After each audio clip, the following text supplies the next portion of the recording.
hitung resmi KPU, tapi peluang formasi kabinet berikutnya sudah jadi perbincangan. Salah satunya Menkominfo Budi Aris Setiadi yang disebut akan kembali menjadi menteri jika Prabowo Gibran resmi dilantik jadi presiden dan wakil presiden. Budi Ari menyebut dirinya enggan berspekulasi lebih jauh karena perhitungan suara resmi KPU belum tuntas. Meskipun siap, dirinya bilang tak mau terburu-buru.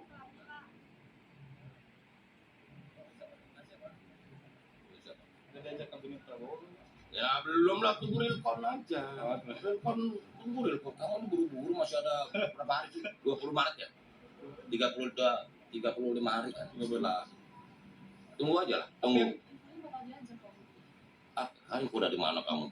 Maksa aja. Tapi kalau diajak gimana nih? Udahlah, kita tunggu real count aja, ya kan? Kita hormati keputusan KPU nanti. Sementara itu, Ketua Umum Partai Demokrat yang baru dilantik menjadi Menteri Agraria dan Tata Ruang, Agus Harimurti Yudhoyono, menyebut telah meminta restu kepada Capres Pemilu 2024 Prabowo Subianto sebelum dirinya dilantik menjadi Menteri. AHY menyebut Prabowo telah mendorong Demokrat berperan di pemerintahan dan ikut dalam pemerintahan 5 tahun ke depan. Meskipun AHY bilang Prabowo belum spesifik bicara soal posisi apa yang akan diberikan jika Prabowo resmi dinyatakan memenangkan pemilu.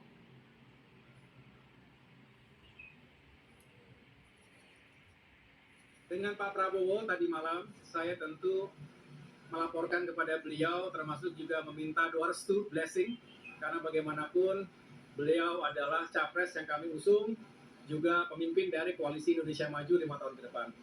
Dan beliau mengucapkan selamat dan tentunya mendorong memang sejak awal agar saya bersama Demokrat itu berperan di pemerintahan dan tentunya 5 tahun ke depan. Tapi tidak secara spesifik atau belum membahas secara spesifik apa yang akan dikerjakan 5 tahun ke depan dalam susunan atau formasi tertentu. Nanti mungkin di kesempatan berikutnya kita akan bicara seperti itu. Di lain pihak, tim kampanye nasional Prabowo Gibran menekankan Presiden Joko Widodo akan berperan signifikan dalam menyusun kabinet jika Prabowo resmi dinyatakan menang pemilu, termasuk dalam penyusunan kebijakan strategis. TKN menekankan Jokowi berperan penting karena visi misi Prabowo Gibran disusun untuk melanjutkan, menyempurnakan, dan memperluas kebijakan pemerintahan Jokowi. Ya tentu Presiden Jokowi akan mempunyai peranan yang signifikan di dalam pembentukan pemerintahan Prabowo Gibran. Ada beberapa alasan. Alasan yang pertama adalah visi misi Prabowo Gibran. Ya kalau kita lihat ada piramidanya itu ada 8 aset kita, 8 program terbaik cepat, 17 program prioritas. Itu dibangun salah satunya adalah atas fondasi kebijakan dan capaian yang diperoleh Presiden Joko Widodo dan juga tentu pemerintahan sebelumnya, presiden sebelumnya Pak SBY, Bu Mega, dan seterusnya. Prabowo Gibran selalu menyampaikan bahwa kami ini melanjutkan, menyempurnakan dan memperluas kebijakan Presiden Jokowi. Lalu sejauh apa Jokowi akan dilibatkan cawe-cawe dalam penyusunan kabinet Prabowo Gibran jika resmi memenangkan pemilu? Kami diskusikan bersama dengan para narasumber. Bergabung saat ini anggota Dewan Pakar TKN Prabowo Gibran yang juga Ketua Dewan Pakar Partai Amanat Nasional Derajat Wibowo dan pengamat politik Ikrar Nusa Bakti. Selamat sore semuanya, apa kabar? Selamat sore, Pak. Ya, terima kasih semuanya sudah bergabung bersama kami. Pak Derajat, berperan signifikan posisi Pak Prabowo, posisi Pak Jokowi ini untuk membantu penyusunan kabinet Prabowo Gibran. Sesignifikan apa sebetulnya dan sampai sejauh mana peran Pak Jokowi ini? Apakah hanya di masa transisi saja? Saya rasa tidak ya. Jadi seperti yang saya sampaikan bahwa kita melanjutkan di piramida itu fondasi dari capaian Pak Jokowi, kemudian kami juga akan melanjutkan IKN, melanjutkan hilirisasi dan sebagainya ya. Kemudian juga kita tahu Pak Jokowi popularitasnya sangat tinggi, approval ratingnya juga sangat tinggi, dan juga saya rasa semua pihak juga mengakui popularitas beliau itu sangat membantu di dalam kemenangan Prabowo Gibran, paling tidak sebagaimana yang disampaikan oleh teman-teman di quick count ya. Jadi dengan peran yang sebegitu besar dan apalagi Mas Gibran juga menjadi wapresnya, ya saya rasa wajar kalau beliau mempunyai peranan yang signifikan nanti di dalam pembentukan pemerintahan maupun kebijakan yang akan datang. Sampai menentukan nama dan juga nomenklatur kementerian kah? Itu saya buka kantong terlalu banyak. Tapi berarti signifikannya sampai ke sana atau gimana, Pak? Ya tentu begini, nanti penyusunan kabinet dan sebagainya itu akan dibahas oleh beliau, ya Presiden Jokowi, oleh Pak Prabowo, Mas Gibran, dan para ketua umum partai. Dan kebetulan para ketua umum partai ini kan menteri semuanya sekarang yang di parlemen ya. Mas Erlangga, Pak Prabowo juga, Bang Zul, kemudian Mas Ahaye, kemudian partai yang non parlemen ya, ketua umumnya ada Mas Kaisang ya, kemudian juga partai-partai lain ada Bang ini apa namanya Ustadz Anies ya. Jadi mereka yang akan membahas, kemudian setelah itu ya baru akan diputuskan nama-namanya. Nanti baru akan kelihatan berapa dari parpol, berapa non parpol, dan sebagainya. Oke. Pelibatan Jokowi di mata TKN ini menurut Anda, Pak Ikrar, hal yang wajar kah? Ya, kalau menurut saya harus dibatasi ya. Kenapa? Kalau nggak dibatasi, ini kemudian kita bertanya, ini kabinet Jokowi lanjutan atau kabinet Prabowo gitu. Kenapa demikian? Kan biar bagaimanapun, sekarang kan bukan lagi eranya Pak Jokowi ya. Pak Jokowi itu kan cuma membawa pasangan Prabowo Gibran itu memenangi pemilu presiden 2024 ini. Nah, demikian. Sebab kalau misalnya Pak Jokowi masih diberikan kesempatan untuk itu, ya itu kemudian orang juga akan bertanya-tanya, ini berarti masih kelanjutan dari pemerintahan Jokowi kah? Atau kemudian Pak Jokowi itu masih lagi diberikan kekuasaan yang boleh dikatakan seharusnya sudah tidak boleh berkuasa lagi gitu kan. Jadi ini menjadi suatu tanya-tanya besar buat masyarakat. Dan kemudian juga harusnya Pak Prabowo kenapa harus memegang independensi dalam hal ini, karena biar bagaimanapun kabinet ini adalah kabinet dia, bukan kabinet Jokowi.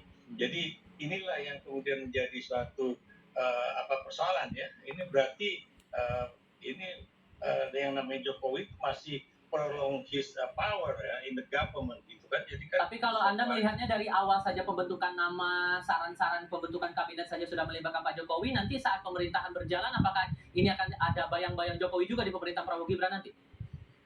Yang jelas menurut saya ya, dalam masa bulan madu sih mungkin saja akan ada apa istilahnya itu bayang-bayang Jokowi di situ. Tapi biar bagaimanapun yang namanya seorang presiden tentunya dia tidak ingin diintervensi oleh kekuasaan manapun ya, terlepas dari Jokowi itu adalah presiden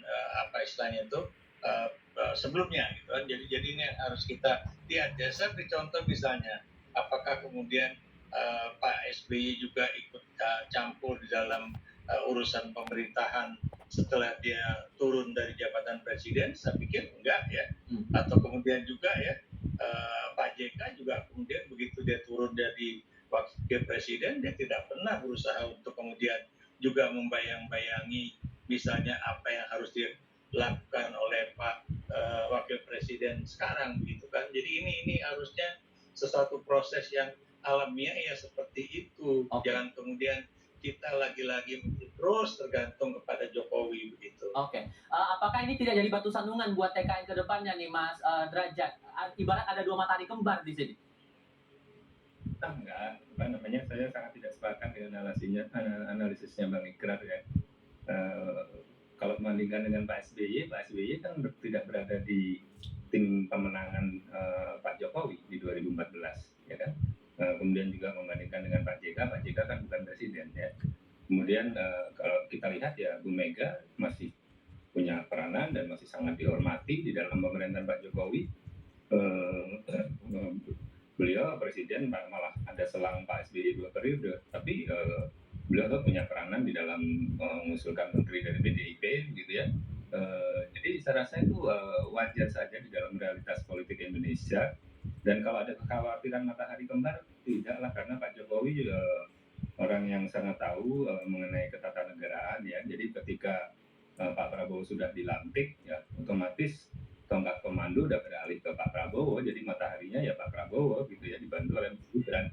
Bahwa kemudian nanti Pak Prabowo minta saran kepada Pak Jokowi atau apa, itu saya rasa wajar-wajar saja. Jadi dia khawatir bahwa ada dua kingmaker dalam satu kubu begitu, Mas? Enggak, saya nggak ada kekhawatiran.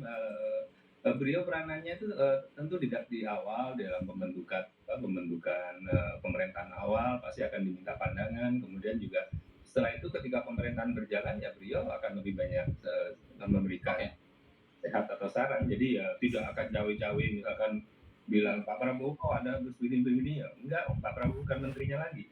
Jadi saya rasa itu kekhawatiran yang berlebihan, dan kami yang real di dunia politik yang betul-betul terjun, betul-betul sehari-hari berhubungan, berkomunikasi, berdiskusi dengan beliau-beliau itu, kita nggak melihat ada masalah ke sana.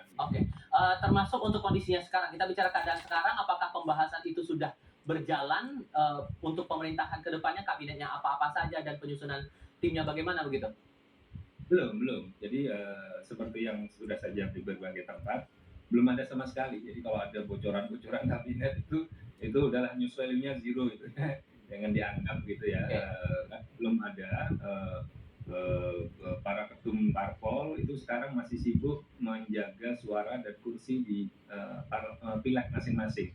Saya sendiri sekarang setelah selesai pilpres, saya ditugaskan ketum saya Bang Zul, itu ada beberapa dapil yang harus saya bantu gitu ya, untuk jaga supaya suara PAN tidak terganggu gitu. Jadi kami masih fokus untuk menjaga kursi masing-masing sampai selesai pilek. Termasuk juga kalau kita lihat keadaannya sekarang kan Pak Ahy udah dapat posisi nih sebagai Menteri ATR BPN begitu. Apakah ini bisa dikatakan, dan sudah lapor Prabowo dapat endorsement dari Pak Prabowo pula begitu kan? Apakah ini bisa dinyatakan untuk mengunci nih posisi kementerian untuk kedepannya begitu?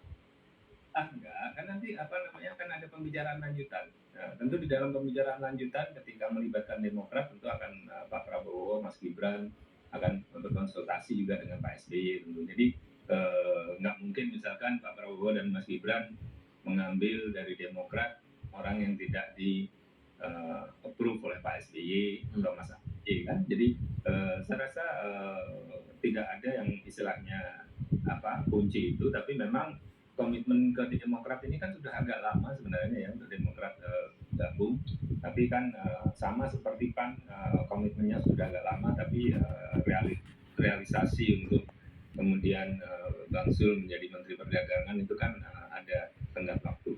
Jadi saya sih melihatnya proses yang relatif normal di dalam politik Indonesia gitu. Terakhir Pak Ikrar, Anda melihat ini bakal muncul friksi tidak kalau perjalanan ini akan berterusan? Ya, saya pikir ini tidak akan berkepanjangan ya. Saya ingin menanggapi teman saya dulu ya, Mas Derajat ya. Jadi kalau